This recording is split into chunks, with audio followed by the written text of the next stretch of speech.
programang ito ay rated SPG. Striktong patnubay at gabay ng magulang ang kailangan. Maaaring may masiselang tema, lengguwahe, karahasan, sexual, horror o droga na hindi angkop sa mga bata. Ikaw ang aking lala sa gabing madilim.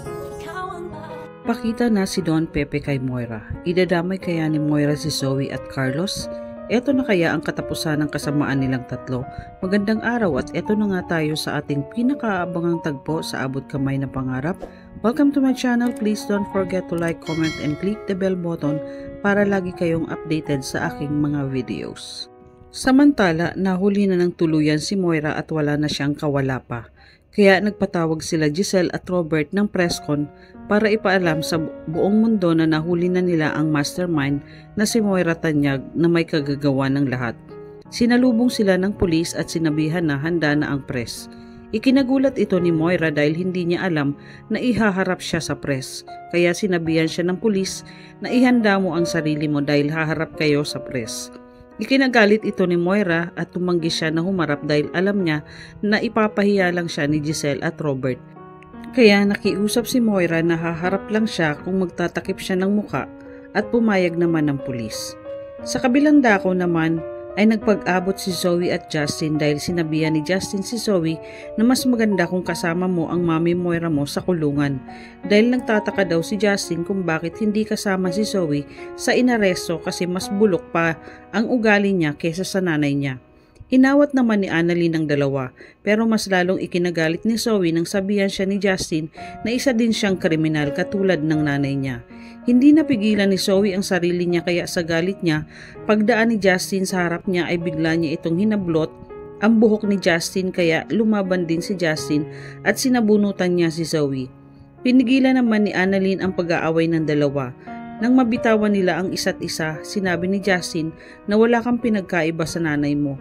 At sabay na tinalakuran niya si Zoe. Naiwan naman si Zoe na galit at pinakalma naman siya ni Annalyn at sinabing hayaan mo na siya Zoe, huwag mo na siyang patulan. Samantala, kinausap ni Carlos si Lynette na huwag na itong pumunta sa presscon at baka madamay pa sila sa gulo ni Moira.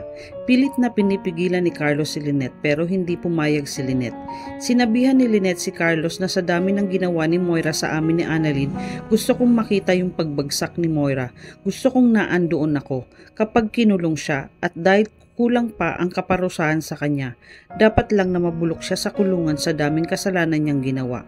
At hindi ako papayag na makalaya siya dahil gagawin ko ang lahat at tutulong ako kila Ma'am Giselle kung kinakailangan. Walang nagawa si Carlos sa gusto ni Lynette, kaya sinabi na lang niya na sasamahan niya si Lynette. Alam ni Carlos na kapag nagkagipitan ay malamang idamay siya ni Moira at yun ang kailangan niyang pigilan dahil kapag lumabas ang katotohanan at malaman ni Lynette ang lahat, ito na ang magiging katapusan niya. Samantala sa presscon ay nakahanda na ang lahat at pinalabas na si Moira ng mga pulis at balot na balot ang mukha niya dahil ayaw niyang makita ng mga tao ang mukha niya. Pinaupo na nila si Moira sa harap ng press kasama si Giselle. Sa loob ng presscon ay naandun din sina Chang Susan at Josa, habang si Eric naman ay nasa likuran at pinagmamasdan sila. Bago mag-umpisa ang presscon, tumayo si Chang Susan dahil nagtataka siya kung bakit nakabalot ang mukha ni Moira. Sabi ni Chang Susan na teka muna, sigurado kayong si Moira Tanyag yan? Bakit balot na balot ang mukha niya?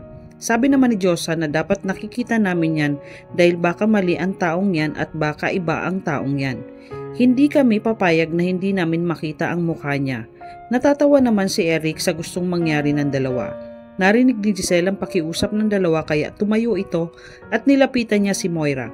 Inalis ni Giselle ang nakatakip sa mukha ni Moira kaya ikinagulat naman ito ni Moira nang biglang tanggalin ni Giselle ang nakatakip sa kanya. Sumigaw si Moira na ano ba? Bitawan mo nga ako. Ikinagulat ni Chang Susan at Josa nang makita nila na si Moira nga ito at hinihiya dahil sa nilantad ni Giselle ang pagmumukha niya sa harap ng maraming tao. Habang si Zoe naman ay nakatingin lang sa mami Moira niya. Awang-awa siya sa mami niya dahil siya ang naging dahilan kung bakit ito tuluyang nahuli.